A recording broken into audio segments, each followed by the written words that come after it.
नमस्कार साथियों, बहुत बहुत स्वागत है आप सभी का गवर्नमेंट एजुकेशन में। तो दोस्तों, इस वीडियो में हम एमपीपीएससी टेस्ट नंबर जो है वो 22वां लगाने वाले हैं। और इससे पहले अगर आपने नहीं देखे तो यहाँ पर एक आई का बटन आ रहा होगा, उस पर क्लिक करके देख सकते हो, या फिर लिंक आपको डिस्क्रिप्शन में मिल जाएगी, तो वहाँ से भी आप सारे वीडियो एक साथ देख पाओगे। ये खासकर जो है वो एमपीपीएससी प्री के लिए जो है यहाँ पर क्वेश्चन सीरीज जो है वो आपको प्रोवाइड कराई जा रही है। तो चलिए हम फर्स्ट क्वेश्चन की तरफ हम बढ़ते हैं। और पहला क्वेश्चन है आपके सामने कि मध्य प्रदेश के किस पुरातत्व स्थल से नर्मदा मानव एवं विलुप्त हाथी के जीवाश्म प्राप्त हुए थे? एरण, आवरा एंड भीमबेटका या हथनौरा। ठीक है। तो मध्य प्रदेश की जो नर्मदा नदी है, तो वहां पर जो है उसके आसपास जो मानव हो गए, हाथी हो गए, तो इसके जो है विलुप्त आपको देखने को मिले थे। ये आप देख सकते हो, इस तरीके से जो है साथ देखने को मिले। तो इस जीवाश्म जो नाम दिया गया था वो था हथनौर। ठीक है, इसका आंसर हो जाएगा हमारा हथनौरा। जो है वो स्थल है, पुरातत्व स्थल है। यहाँ पर नर्मदा मानव और विलुप्त हाथी के जीवाश्म देखने को मिले थे। एंड बाकी बात की जाए तो आपको देखिए एरण जो हो गया वो आपको सागर में देखने को मिलेगा, जहाँ पर सबसे पहले सती प्रथा के साथ आपको देखने को मिलते हैं एरण में। ठीक है। ये आबराही जो है वो ये मंदसौर में, ठीक है, मंदसौर में है। और भीमबेटका आपको देखने को मिलेगा, ये कहाँ पर है? राजस्थान में। यहाँ पर जो है वो ये शैल चित्र के लिए जाना जाता है, शैल चित्रों के लिए जाना जाता है। पत्थरों पर जो है वो शैल चित्र निर्माण है। इसको यूनेस्को की विश्व धरोहर में शामिल किया गया था। कब किया गया था? 2003 में जो है इसको यूनेस्को की विश्व धरोहर में शामिल किया गया था। तो ये भी आपको याद रखना है। बाकी हथनौरा जो है इसका आंसर हो जाएगा। नर्मदा नदी के बारे में बात कर लूँ तो नर्मदा नदी जो है ये कहाँ से निकलती है? अमरकंटक से जो है वो निकलती है। इसकी टोटल लेंथ जो है वो 13-12 किलोमीटर है। मध्य प्रदेश में आपसे पूछी जाए तो 170 किलोमीटर जो है वो ये एमपी में है। और मध्य प्रदेश के जो है वो 15 जिलों से होकर गुजरती है। एंड 1961 में जो है वो नर्मदा ऑपरेशन जो है वो चलाया गया था। नर्मदा ऑपरेशन जो है वो मध्य प्रदेश की सरकार द्वारा जो है चलाया गया था 1961 में। सबसे ज़्यादा जो सहायक नदियाँ आपको देखने को मिलेंगी, इसी की 41 जो है वो सहायक नदियाँ हैं। ठीक है, जिसमें मेनली जो है हथनी, बंदर, शक्कर, ठीक है, तवा हो गई, तो ये जो है वो बनास हो गई। तो ये जो है वो आपको याद रखना है, जो कि नर्मदा नदी से काफ़ी इंपॉर्टेंट क्वेश्चन देखने को मिलते हैं। बाकी इस पर जलप्रपात भी हैं। जलप्रपात में बात की जाए तो आपको देखने को मिलेगी धुआंधार जलप्रपात हो गया, एक तो धुआंधार हो गया, दुग्ध धारा हो गया, सहस्त्र धारा एंड कपिल धारा। ठीक है, ये जलप्रपात जो कि नर्मदा नदी पर है। बाकी आपको ओंकारेश्वर बांध हो गया, सरदार सरोवर बांध हो गया, तो ये भी आपको नर्मदा नदी पर देखने को मिलता है। नर्मदा नदी जो है वो डेल्टा का निर्माण नहीं करती है, डेल्टा नहीं बनाती है, एस्चुरी से निर्माण करती है। और ये भ्रंश घाटों से होकर जो है वो बहती है, पूर्व से पश्चिम की ओर बहती है, पूर्व से पश्चिम की ओर बहती है। और भारत की सबसे बड़ी नदी जो है वो नर्मदा नदी है, जो कि पूर्व से पश्चिम की ओर बहती है और डेल्टा का निर्माण नहीं करती है। ताप्ती भी है, वो भी डेल्टा का निर्माण नहीं करती है, लेकिन सबसे बड़ी आपसे पूछ ली जाए तो नर्मदा नदी है। नर्मदा नदी को आपको देखिए नाम इसके जो है काफी पूछ लिए जाते हैं। शिव की पुत्री कहा जाता है, एक तो इसको शिव की पुत्री जो है इसको कहते हैं, शंकरी कहा जाता है। एंड मैकाल सुता जो है कहा जाता है, नामा दोष दोषा कहा जाता है। तो ये सब जो है वो नर्मदा नदी के नाम है। काफी इंपोर्टेंट नदी है, मध्य प्रदेश की जीवन रेखा के नाम से जाना जाता है, और इसको जीवित इकाई का भी दर्जा दिया गया है मध्य प्रदेश के द्वारा। ठीक है, तो इम्पोर्टेंट नदी है नर्मदा नदी। चलिए अगले प्रश्न की तरफ हम बढ़ते हैं। तो यहाँ पर सबसे पहले मैं आपको बता दूं कि 6 अप्रैल को आज ही के दिन जो है वो, अगर आप सेशन लेते हो एमपीपीएससी या व्यापम की किसी भी परीक्षा का, तो यहाँ पर आपको जो है वो 12 महीना तो है ही है, प्लस 2 मंथ जो है वो आपको एक्स्ट्रा मिलेगा, बिल्कुल मुफ्त रहेगा। ठीक है, यहाँ पर एमपीपीएससी आइकॉनिक सब्सक्रिप्शन या अन्य किसी के आप सब्सक्रिप्शन लेते हो, तो यहाँ पर लेने से फायदा रहेगा आइकॉनिक सब्सक्रिप्शन से। इसमें आपको एक मेंटर प्रोवाइड कराया जाएगा, जो कि ऑडियो कॉल के माध्यम से आपको कनेक्ट रहेगा। और इसमें आप जो एग्जाम की स्ट्रेटेजी है, डाउट है, जिस एग्जाम की आप प्रिपरेशन कर रहे हो एमपीपीएससी की, उससे जो भी रिलेटेड आपकी क्वेरीज है, यहाँ पर आप लाइव ऑडियो कॉल के माध्यम से पूछ पाओगे और यहाँ पर आपको प्रॉपर आंसर दिया जाएगा। प्लस और फ्री क्लासेस दोनों ही अनअकैडमी पर होती हैं, मेरे द्वारा जो है लिए जाती हैं। एंड आपको यहाँ पर limited syllabus plus free classes में मॉक टेस्ट, पीडीएफ नोट्स, ये फ्री में आपको प्रोवाइड रहता है, लिमिटेड। लेकिन अगर आप प्लस को ज्वाइन करते हो तो यहाँ पर आपको फुल सिलेबस कराया जाएगा। MPPSC prelim, mains, MPSI, Vyapam के जितने भी एग्जाम हैं, अनलिमिटेड आपके पास मॉक रहेंगे। और डाउट क्लियर सेशन के लिए आपको जो है वो टॉप एजुकेटर के साथ कनेक्ट रहेगा। बेनिफिट क्या रहेगा सब्सक्रिप्शन लेने से? पहली बात, लाइव क्लासेस आपको मिलेंगी यहाँ पर। एंड बात की जाए डिफरेंट एग्जाम के लिए डिफरेंट बैच आपको प्रोवाइड कराए जाएंगे। एंड इंटरेक्शन पोल क्विज माध्यम से आपको देखने को मिलेगा। एक सब्सक्रिप्शन लेने पर आप अनलिमिटेड एक्सेस कर पाओगे जितने भी एजुकेटर है यहाँ पर, सिर्फ एक सब्सक्रिप्शन लेने पर। डाउनलोड कर सकते हो वीडियो, ऑफलाइन ऑनलाइन जैसे भी आप देखना चाहते हो, प्रत्येक सेशन की आपको वीडियो पीडीएफ प्रोवाइड कराई जाएगी। अभी जो है वो मास्टर टेस्ट होने वाला है एमपीपीएससी के लिए 15 को और 30 अप्रैल को, ठीक है, शाम को 5 बजे ये होने वाला है। तो इसे आप अटेंड कर सकते हो। ये master test MPPSC current affairs on MPPSC के लिए स्पेशली है। ये आपको फ्री में है, ठीक है, ये इसका कोई भी चार्ज नहीं है। एनरोल करने के लिए आपको GE10 में कोड यूज कर लेना है तो आपको जो है एनरोल हो जाएगा। एंड एमपीपीएससी प्रीलिम के लिए ये भी जो है वो आप प्रैक्टिस सेट यहाँ पर आप देख सकते हो। ये test only available for fresh subscription के लिए रहेगा ये, ठीक है, जिन लोगों के पास फ्रेश सब्सक्रिप्शन है उन्हीं के लिए रहेगा ये। एंड आपके पास यहाँ पर फुल लेंथ प्रीलिम के लिए जो है टेस्ट सीरीज, तो ये भी आपको जो है वो ये आपको जो है वो प्लस सब्सक्रिप्शन वाले ये 9 अप्रैल को जो है वो रहने वाला है। 5 को 2 घंटे का जो है वो ये रहने वाला है। यहाँ पर मैं आपको बता दूं अभी MPSI का जो है वो बैच स्टार्ट हुआ है 4 अप्रैल से, तो इसे आप ज्वाइन कर सकते हो। एंड पटवारी का हो गया तो ये भी स्टार्ट हो चुका है 1 अप्रैल से। और MPPSC प्रीलिम के लिए ये भी 4 अप्रैल से जो है वो स्टार्ट हो चुका है। तो ये 100 डेज रिवीजन है जो कि हिंदी मीडियम के लिए रहेगा। और ये आप देख सकते हो आत्मन का फाउंडेशन बैच रहेगा जो कि 6 अप्रैल से स्टार्ट हो चुका है, जहाँ पर आपको MPPSC की प्री और मेंस आंसर राइटिंग आपको सारी प्रोवाइड कराई जाएगी। ये MPPSC और आत्मन के फाउंडेशन बैच है। यहाँ पर आप देख सकते हो रिवीजन ये 16 मार्च जो है स्टार्ट हो चुके हैं। एंड अप्रैल की बात की जाए तो 1 से पटवारी, 4 से SI हिंदी मीडियम के लिए जो है वो रिवीजन MPPSC का 4 अप्रैल से। और बाकी जो 8 मंथ फाउंडेशन बैच हैं जिसमें MPPSC प्री और मेंस दोनों कराया जाएगा, वो 6 अप्रैल से, 13 अप्रैल से, 20 अप्रैल से और 27 अप्रैल से ये स्टार्ट होने वाले हैं। तो आपको करना क्या है, अनअकैडमी का आपको ऐप डाउनलोड करना है, लिंक आपको डिस्क्रिप्शन में मिल जाएगी। और आपको मेरा कोड यूज करना है GE10। तो जैसे आप कोड यूज करोगे तो सीधा सीधा आपको 10% का डिस्काउंट मिल जाएगा। और आप एक बार अच्छे से तैयारी करना चाहते हो तो आप जरूर लीजिएगा। यहाँ पर आपको 12 मंथ, 14, 12, 24, 6 और 3 मंथ का जो है वो सब्सक्रिप्शन आपको देखने को मिल जाएगा। ओके, चलिए अब हम क्वेश्चन की तरफ हम बढ़ते हैं। अगला क्वेश्चन है यहाँ पर है, ग्वालियर का किला जो है वो तोमर वंश के अधिकार में था। तो ये कब था ग्वालियर का किला? क्योंकि आपको पता हो तो ग्वालियर का किला जो है वो सूरजसेन के द्वारा बनवाया गया था 525 ईस्वी में। फिर उसके बाद जो है वो अलग अलग वंश आए थे, तो तोमर वंश के अधिकार में जो है ये कब देखने को मिला था? तो इसका आंसर हो जाएगा 1998 से 1918 के बीच में जो है वो तोमर वंश जो है वो देखने को मिलता है ग्वालियर का, ठीक है, ग्वालियर में। तो ग्वालियर का किला को जो है वो पूर्व का जिब्राल्टर जिब्राल्टर कहा जाता है और कहा जाता है किलों का रत्न, किलों का रत्न भी कहा जाता है। तो ये भी आपको याद रखना है जो कि सूरजसेन के द्वारा बनवाया गया था, ठीक है। तो ये इंपोर्टेंट प्रश्न है, यहाँ से आपसे काफी क्वेश्चन जो है पूछ लिए जाते हैं। तोमर वंश का जो संस्थापक था ग्वालियर में वो कौन था? बात की जाए तो वीर सिंह, ठीक है, वीर सिंह। वीर सिंह जो था ये तोमर वंश का संस्थापक था। बाकी आपको मान सिंह भी जो है वो तोमर वंश का से संबंधित रखता है, जिसने जो है वो गुजरी महल का निर्माण कराया गया था। और आपको और भी जो ग्वालियर में जैसे सिंधिया वंश हो गया, तो सिंधिया वंश का जो महल है वो जय विलास पैलेस है जो कि सिंधिया का महल कहा जाता है। तो सिंधिया वंश ने भी जो है वो बात की जाए तो शासन किया है। अब मैं बात करता हूँ ग्वालियर में जो है क्या क्या चीजें हैं अभी करंट में। सबसे पहले तो बात की जाए कि रूप सिंह स्टेडियम है यहाँ पर, ठीक है, जो दूधिया रोशनी के लिए जाना जाता है। यहाँ की जो रोशनी है, यहाँ पर जो लाइट लगी है वो दूधिया रोशनी से संबंधित है। यहाँ पर आपको देखने को मिलेगा लक्ष्मीबाई की समाधि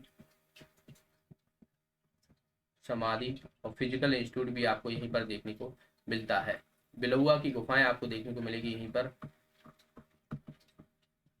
बिलौआ की गुफाएं आपको ग्वालियर में ही देखने को मिलती हैं। एंड आपको बता दूं यहाँ पर जो है वो माचिस बनाने का कारखाना भी आपको ग्वालियर में ही देखने को मिलता है। तो इसे भी आपको याद रखना है, यहाँ से आपको काफी क्वेश्चन पूछ जाते हैं। एक अभ्यारण्य है घाटी गांव अभ्यारण्य, घाटी गांव अभ्यारण्य, ये भी आपको जो है वो ग्वालियर में देखने को मिलता है। बाकी पहला जो मेडिकल कॉलेज है गजराजा मेडिकल कॉलेज, ये भी आपको ग्वालियर में ही देखने को मिलेगा, जिसकी स्थापना जो हुई थी 1946 में हुई थी।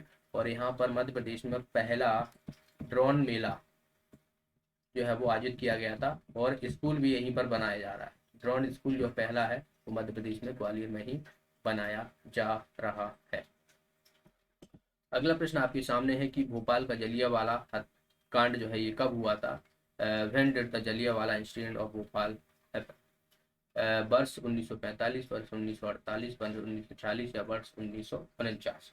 इसका आंसर हो जाएगा, ये हुआ था 49 में जो है हुआ देखने को मिला था। इसका आंसर हो जाएगा डी ऑप्शन, 1949 में जो है हुआ था। और ये आपको जो है भोपाल का जलियांवाला हत्याकांड देखने को मिलता है भोपाल। नेक्स्ट है यहाँ पर कि मध्य प्रदेश के प्रमुख राजवंश एवं उनकी राजधानी से संबंधित कौन सा सही नहीं है? ये राजवंश दिए हुए हैं इधर और इनकी राजधानी दी हुई है, तो इसमें से पूछा गया है कि इनमें से कौन सा सही नहीं है। देखिए ओलिकर वंश जो था ये दसपुर था। दसपुर इनकी जो राजधानी थी वो मंदसौर मंदसौर मंदसौर में है। मंदसौर को ही जो है पहले दसपुर के नाम से जाना जाता था। तो ओलिकर वंश जो है वो दसपुर में करता था। इनकी राजधानी बुंदेला की बात की जाए तो ये ओरछा में हुआ करते थे। परमार का जो है वो ये गलत हो जाएगा। धार दरअसल जो है इनकी राजधानी हुई थी। और कलचुरी की बात की जाए तो आपको त्रिपुरी देखने को मिलती है। तो इसकी दो हुई थी, महेश्वती त्रिपुरी ये।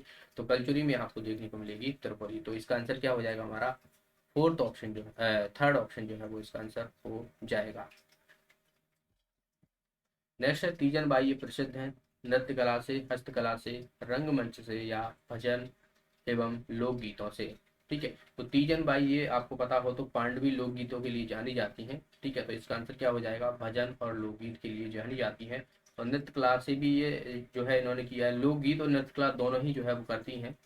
ठीक है, तो अब यहाँ पर नृत्य कला भी लिखा हुआ है, तो लोकगीत जाते जो है वो पांडवी लोकगीतों के लिए ये जानी जाती हैं। तो इसका आंसर क्या हो जाएगा हमारा?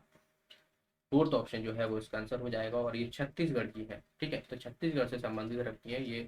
इनको जो है वो 2019 में पद्म विभूषण भी दिया गया था। तो कब दिया गया था? 2019 में पद्म विभूषण भी दिया गया था। और ये बात की जाए तो पहली महिला जो है ये लोकगीतों के लिए, पांडवी लोकगीत के लिए जानी जाती है, तीजन बाई। अगला प्रश्न है यहाँ पर आपको सूची है, इसको सम्मिलित करना है। और आपको यहाँ पर जो है ये बेगम दी हुई है। और ये सभी जितनी भी बेगम है ये भोपाल रियासत की है। ठीक है, भोपाल रियासत की है। तो हमसे पूछा गया है कि इसका मिलान कीजिए। देखिए कुदरिया बेगम जो है, कुदसिया बेगम जो है ये पहली जो है वो बेगम थी भोपाल की। ठीक है, तो इसका जो इनका जो टाइम पीरियड था, ठीक है, टाइम पीरियड की बात करूं तो ये 1819 से 1837 के बीच में देखने को मिलता है। तो पहले का तो हो जाएगा द ऑप्शन। ठीक है, तो देखिए यहाँ पर ऑप्शन हमें दिया हुआ है पहले का द ऑप्शन, एक ही ऑप्शन दिया हुआ है। इसका आंसर हो जाएगा हमारा बी ऑप्शन। वही बात की जाए सिकंदर जहां बेगम, सिकंदर जहां बेगम का जो है वो 1844 से और 1868 के बीच में देखने को मिलता है। तो ये इसका हो जाएगा।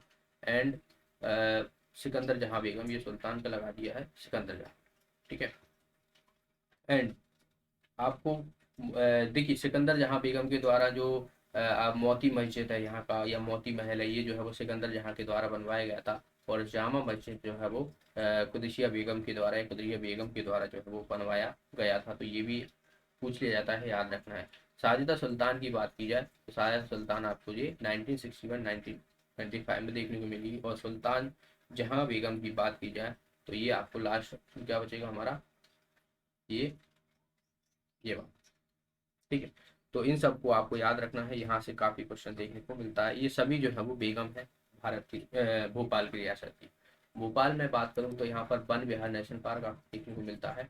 वन विहार नेशनल पार्क जो कि बात की जाए आईएसओ सर्टिफिकेट प्राप्त है इसको, एकमात्र जो है वो आईएसओ सर्टिफिकेट प्राप्त करने वाला जो है वो तो वन विहार नेशनल पार्क आपको देखने को मिलेगा। यहाँ पर जो है वो राजा भोज ने भी शासन किया था, तो राजा भोज की नगरी के नाम से जाना जाता है।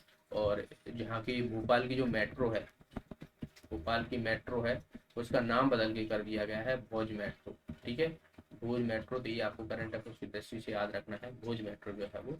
और देश की पहली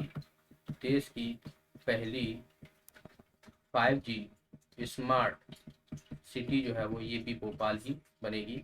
तो ये करंट अफेयर्स है, तो इसको आपको याद रखना है। अगला प्रश्न आपके सामने है कि पौराणिक कथाओं के अनुसार भिंड पर किसने शासन किया था? राजा भरत ने, राजा बलराम ने, राजा शिशुपाल ने या राजा राम ने? तो पौराणिक कथाओं के अनुसार जो भिंड जिला है पहले जो है भिंडी ऋषि के नाम पर जो है वो रखा गया था। लेकिन जो पौराणिक जो महाभारत की अगर हम बात करें तो इन्होंने जो है वो शिशुपाल ने जो है वो इस पर शासन किया था। शिशुपाल की बात की जाए तो देखिए, शिशुपाल आपने अगर महाभारत देखा है तो जिसमें भगवान कृष्ण ने जो है इनको 100 गालियों के लिए माफ किया था और उसके बाद जो है इनका सर काट दिया गया था। तो शिशुपाल जो है भिंड पर शासन किया था। तो भिंड में आपको देखिए, सबसे पहली तो बात कर दूं, भिंड में आपको सबसे कम वर्षा देखने को मिलती है। सबसे कम वर्षा जो है वो यहीं पर आपको देखने को मिलेगी, गौहद गौहद में। ठीक है, गौहद एक तहसील है भिंड की, वहीं पर आपको देखने को मिलेगी। यहाँ का औद्योगिक क्षेत्र जो है वो मालनपुर है, मालनपुर। और अभी हाल ही सरकार ने जो है वो यहाँ पर सैनिक स्कूल खोलने की बात की गई थी मालनपुर में। एंड यहाँ पर वन खंडेश्वर मंदिर आपको देखने को मिलेगा, जो कि पृथ्वीराज चौहान के द्वारा जो है वो बनवाया गया था। तो पृथ्वीराज चौहान वंश ने भी जो है वो भिंड पे शासन किया था। तो इसे भी आपको याद रखना है। अगला प्रश्न आपके सामने है कि मध्य प्रदेश में 1857 का स्वतंत्रता संग्राम जो है ये कहाँ पर शुरुआत हुई थी?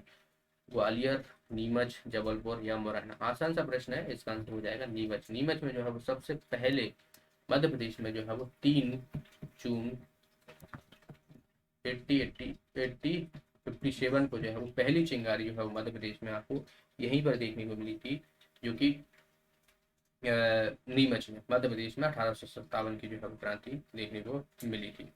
एंड आपको यहाँ पर जो नीमच है इसमें जो है वो अफीम की खेती काफी देखने को मिलती है, अफीम। ठीक है, तो अफीम की खेती जैसे मंदसौर हो गया और नीमच हो गया, तो यहीं पर जो है ज्यादा देखने को मिलती है, नीमच। अगले प्रश्न की तरफ हम बढ़ते हैं। नेक्स्ट प्रश्न है कि 1857 की क्रांति के समय स्वतंत्रता संग्राम में किस राजवंश ने अंग्रेजों की सहायता की थी? इंदौर के होलकर ने, ग्वालियर के सिंधिया, नागपुर के जो है वो भोसले ने, या रामगढ़ के लोधी ने? तो 1857 की जो क्रांति हुई थी उस समय जो झांसी की रानी थी वो शरण लेते हुए ग्वालियर पहुंची थी।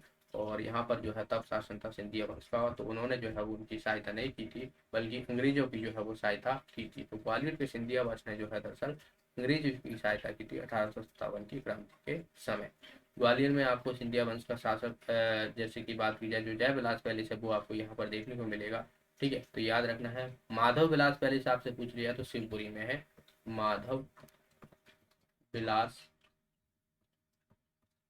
पैलेस। ये आपको कहाँ पर देखने को मिलेगा? शिवपुरी में देखने को मिलेगा, कंफ्यूज बिल्कुल मत होना। ठीक है, शिवपुरी। अगला प्रश्न आपके सामने है कि खजुराहो नृत्य समारोह का प्रारंभ कब हुआ था? अगर आपने मेरी अनअकैडमी पर पिछली क्लास जो है वो अटेंड की थी तो वहां पर मैंने इस क्वेश्चन को ऐड किया था। उसमें दरअसल बताया था, वो क्वेश्चन पूछा गया था कि खजुराहो नृत्य समारोह ये किस लिए जो है वो किया जाता है। तो पहली बात तो ये याद रखना है, शास्त्रीय नृत्य के लिए, शास्त्रीय नृत्य से जो है ये संबंधित है। इसकी शुरुआत हुई थी 1976 से, तो इसका आंसर हो जाएगा बी ऑप्शन, खजुराहो नृत्य समारोह। मध्य प्रदेश का सबसे बड़ा नृत्य समारोह है, सबसे बड़ा नृत्य समारोह है मध्य प्रदेश का। 1976 में जो है इसकी स्थापना हुई थी। एंड इसको जो है आयोजन कब होता है? तो फरवरी माह में जो है इसका आयोजन होता है, फरवरी माह। याद रखना है, खजुराहो में आपको जो मंदिर है यहाँ के वो काफी पूछ लिए जाते हैं। तो सबसे पहली बात तो यहाँ के मंदिर जो है किसके द्वारा, चंदेल शासकों के द्वारा जो है वो बनवाया गया था। और ये कब बनवाए थे? 950 से 1050 के बीच में जो है वो बनवाए गए थे। ये आपसे पूछ लिया 10 से 11 ईस्वी के बीच में जो है वो बनवाया गया था।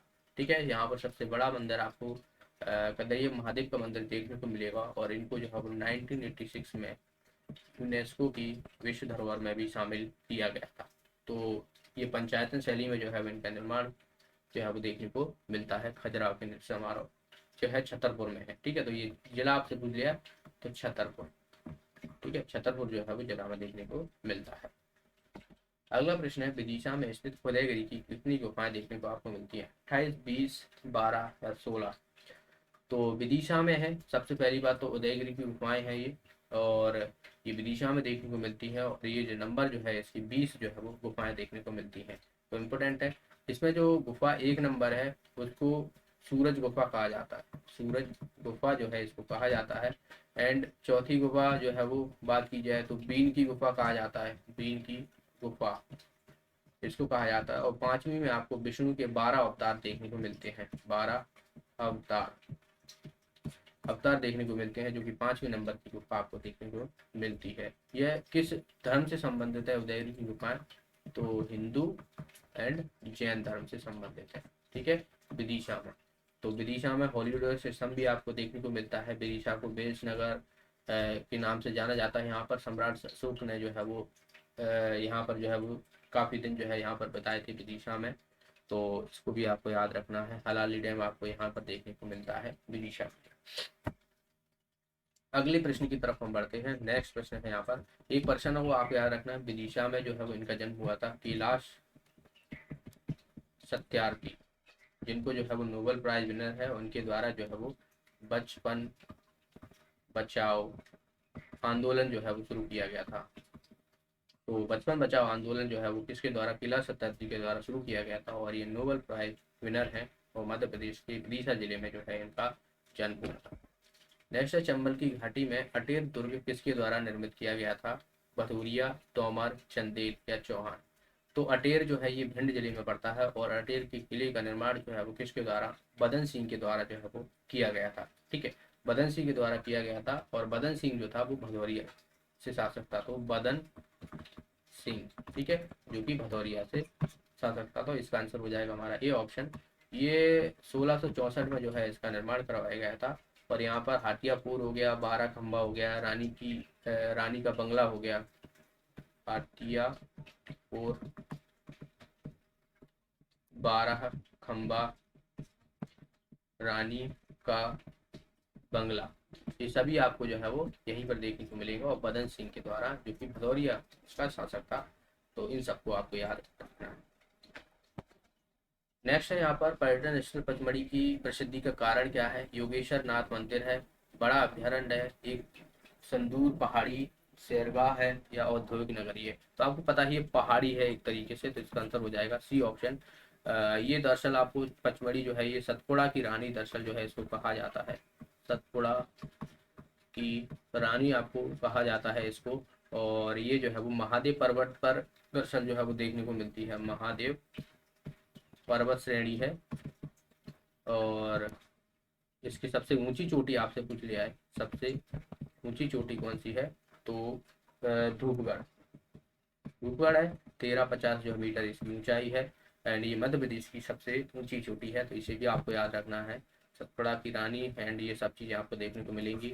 और यहाँ पर जो है वो कोर्सिक पॉइंट भी आपको देखने को मिलेगा, कोर्सिक पॉइंट, ठीक है, कोर्सिक पॉइंट आपको देखने को मिलता है यहीं पर। एंड वी फॉल हो गया, जमुना फॉल हो गया, तो ये भी आपको यहीं पर देखने को मिलेगा। पांडव की गुफाएं होंगी, तो ये पचमढ़ी में ही आपको देखने को मिलती है। नेक्स्ट है, धार के किले का निर्माण जो है किसके द्वारा करवाया गया था? शाहजहां, अकबर, मोहम्मद तुगलक और पेशवा बाजीराव। मोहम्मद बिन तुगलक कर लो इसको, ठीक है, मोहम्मद बिन तुगलक। तो धार का किला जो है ये मोहम्मद बिन तुगलक के द्वारा जो है बनवाया गया था, और ये 1344 ईस्वी के टाइम पर जो है बनवाया गया था, वर्ष 1344 ईस्वी में। एंड धार से काफ़ी इंपॉर्टेंट पूछ ले जाते हैं। पहली बात तो परमार वंश की जो है वो यहाँ पर शासन किया था, उनकी राजधानी रही थी धार, राजा भोज जो थे। एंड धार में एक जगह है मांडू, यहाँ पर आपको असरफी महल देखने को मिलता है, ढोला महल, रानी रूपवती महल, ठीक है, जहाज महल, बाज बहादुर महल। बाज बहादुर और जो रानी रूपवती है, इनकी प्रेम कथाओं के लिए जो है ये जाना जाता है, और मांडू को जो है सिटी ऑफ जॉय के नाम से जाना जाता है, सिटी ऑफ जॉय, जिसे हम क्या बोलते हैं? आनंद की नगरी जो है वो कहा जाता है। धार में पीतमपुर जो है वो जो कि औद्योगिक नगरी है यहाँ पर, ठीक है। बाघ की गुफाएं भी आपको यहीं पर देखने को मिलती हैं, बाघ की गुफाएं, क्योंकि बाघ नदी के किनारे हैं। अगला प्रश्न है यहाँ पर, आप देखिए इसका आंसर क्या हो जाएगा कि इनमें से हमें बताना है कि असत्य कथन जो है वो कौन सा है। मध्य प्रदेश साहित्य परिषद जो है इसकी स्थापना 1954 में हुई थी, ये बिल्कुल सही है। हिंदी ग्रंथ अकेडमी की 69 में, बिल्कुल सही है। सिंध अकेडमी की बात की जाए तो ये आपको कब देखने को मिलेगी? 1983 में, तो ये भी सही है। संस्कृत अकेडमी, मध्य प्रदेश संस्कृत अकेडमी जो है, तो ये इसका गलत हो जाएगा। दरअसल जो है वो ये 1985 में देखने को मिली थी, तो ये गलत हो जाएगा। 87 में जो है वो ये जो तुलसी है, तुलसी अकेडमी, ये देखने को मिलती है। ठीक है, कला होगी तो मध्य प्रदेश MP कला परिषद आपसे पूछ लिया है, तो ये 1952 में देखने को मिलेगी। ठीक है, एंड आपसे कालिदास पूछ लिया जाता है, कालिदास परिषद ये 1977 में जो है इसकी स्थापना हुई थी, कालिदास परिषद की, तो इसे भी आपको याद रखना है। ठीक है, एंड जो उस्ताद अलाउद्दीन खान है तो 79 में उसको देखने को मिलती है, उस्ताद अलाउद्दीन खान अकेडमी जो है वो 1979 में। तो जितनी भी परिषद है मध्य प्रदेश की अकेडमी होगी, परिषद होगी, इन सबको आपको याद रखते हुए चलना है। ओके, तो ये थे दोस्तों आज के प्रश्न, एंड नेक्स्ट वीडियो में हम आगे क्वेश्चन के साथ बढ़ेंगे। और आप लोग अगर सब्सक्रिप्शन लेना चाहते हो तो आपको कोड यूज करना है GE10। आज ही के दिन जो है वो आपको 2 मंथ एक्स्ट्रा जो है वो इसको बेनिफिट ले सकते हो। तो लिमिटेड टाइम तक है, एंड कोड याद रखना है GE10। वीडियो को लाइक और शेयर जरूर कर दीजिएगा, और अभी तक आपने चैनल को सब्सक्राइब नहीं किया है तो चैनल को भी सब्सक्राइब कर लेना। मिलते हैं नेक्स्ट क्लास में, तब तक के लिए बहुत बहुत धन्यवाद।